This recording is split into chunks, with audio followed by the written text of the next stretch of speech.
இன்னையோட பார்த்தீங்கன்னா, மேற்கு அரபு நாடுகள்ல போர் நடந்து 8வது நாளா கடந்துருச்சுன்னே சொல்லலாம். இந்த 8வது நாளுல அங்க என்னென்ன சம்பவங்கள் நடந்திருக்கு? அமெரிக்கா என்ன பண்ணியிருக்காங்க? இஸ்ரேல் என்ன பண்ணியிருக்காங்க? ஈரான் என்ன பண்ணியிருக்காங்க? அதுக்கு மற்ற நாடுகள் என்னென்ன ரியாக்ட் பண்ணியிருக்காங்க? அப்படின்னு நம்ம பார்த்தீங்கன்னா, இந்த ஒரு வீடியோல நம்ம ஃபுல்லா கவர் பண்ணிறலாம். இந்த போருங்கிறது இப்போ பார்த்தீங்கன்னா, நீண்டுட்டு போயிட்டே இருக்குன்னு சொல்லலாம். இப்போ இந்த நம்ம அமெரிக்கா டொனால்ட் ட்ரம்ப் அதிபர் இருக்கார்ல டொனால்ட் ட்ரம்ப் அவர் பார்த்தீங்கன்னா என்ன சொல்லியிருக்காருன்னா, இந்த போர் நிறுத்தணும்னா ஈரான பார்த்தீங்கன்னா, எங்களிடம் சரணடைவது ஒரே தீர்வு. இப்படி அவங்க சரணடைஞ்சா மட்டும் தான் இந்த போருங்கிறது பார்த்தீங்கன்னா, முழுமையா நிறுத்தப்படும் அப்படின்னு சொல்லியிருக்காரு.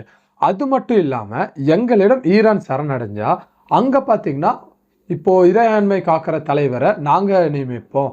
அப்படி நியமிக்கிற தலைவர் பார்த்தீங்கன்னா, அங்க இருக்கிற பொருளாதாரமா இருக்கட்டும், அதுக்கப்புறம் அங்க இருக்கிற சின்ன குழந்தைங்களோட கல்வியா இருக்கட்டும், இதெல்லாம் பார்த்தீங்கன்னா மேம்படும் அப்படின்னு பார்த்தீங்கன்னா, டொனால்ட் ட்ரம்ப் சொல்லியிருக்காரு. அதுக்கப்புறம் பார்த்தீங்கன்னா, இன்னொரு விஷயம் சொல்லியிருக்காரு. அதுல என்ன சொல்லியிருக்காருன்னா, ஈரான் தோற்றது பார்த்தீங்கன்னா, இதுதான் முதல் முறை அப்படின்னு சொல்லியிருக்காரு.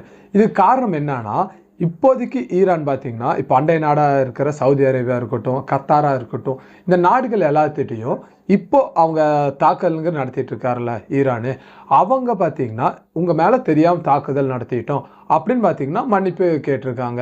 அத மீன் பண்ணி தான் பார்த்தீங்கன்னா, டொனால்ட் ட்ரம்ப் பார்த்தீங்கன்னா, இந்த மாதிரி ஒரு ஸ்டேட்மெண்ட்ங்கிற வெளியிட்டிருக்காரு. அதான் அதே மாரி தான். இப்போ நேத்தும் பார்த்தீங்கன்னா, நம்ம ட்விட்ல நம்ம டொனால்ட் ட்ரம்ப் பார்த்தீங்கன்னா, ஒரு ட்வீட்டுங்கிற போட்டிருக்காரு.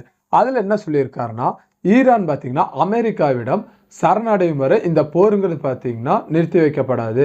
எப்போ அவங்க இந்த அமெரிக்காவிடம் சரணடைறாங்களோ, அப்பதான் இந்த போருங்கிறது நிறுத்தப்படும் அப்படின்னு பார்த்தீங்கன்னா, அவர் அதிலேயே சொல்லியிருக்காரு. அதுக்கப்புறம் பார்த்தீங்கன்னா, அமெரிக்கா நிதி அமைச்சர் பார்த்தீங்கன்னா, நம்ம இந்தியா பத்தி ஒரு பிரஸ் மீட்டுங்கிறது தந்திருக்காரு.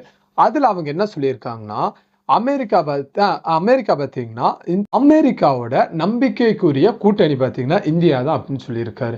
அது எதுக்காக அப்படி சொல்லியிருக்காருன்னா, இப்போ நம்ம தெரியும். இப்போ நம்ம கச்சா எண்ணெய்ங்கிறது பார்த்தீங்கன்னா, அமெரிக்காட்ட தான் வாங்கிட்டு இருக்கோம். அவங்க நம்ம மேல டாரிஃப் போட்டு, நம்ம ரஷ்யா கூட வாங்கக்கூடாது அப்படின்னு அவங்க நெறைய சொல்லியிருக்காங்க.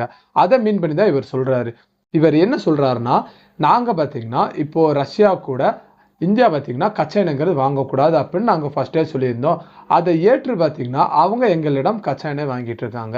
இப்ப இந்த போருங்கிறது இப்போ இவ்வளவு நாள் போயிட்டு இருக்குல்ல, இப்போ 8வது நாள் போயிட்டு இருக்கு. நாங்க தான் பார்த்தீங்கன்னா, ரஷ்யாவிடம் இந்தியா பார்த்தீங்கன்னா, கச்சா எண்ணெய் வாங்கிக்கலாம் அப்படின்னு சொல்லியிருக்கோம். அதை ஏற்று பார்த்தீங்கன்னா, இந்தியாவும் ரஷ்யாவிடம் கச்சா எண்ணெய் வாங்கிட்டு இருக்காங்க. அப்படின்னு பார்த்தீங்கன்னா, அமெரிக்கா நிதித்துறை அமைச்சர் பார்த்தீங்கன்னா, நீங்க இந்த வீடியோ பார்த்தீங்களா? இந்த வீடியோவோட முழு வீடியோ பார்த்தீங்கன்னா, இங்க கீழ இருக்கிற லிங்க்ல இருக்கு. இத பிரஸ் பண்ணீங்கன்னா, இந்த வீடியோவோட முழு வீடியோவ நீங்க அங்க பார்க்கலாம்.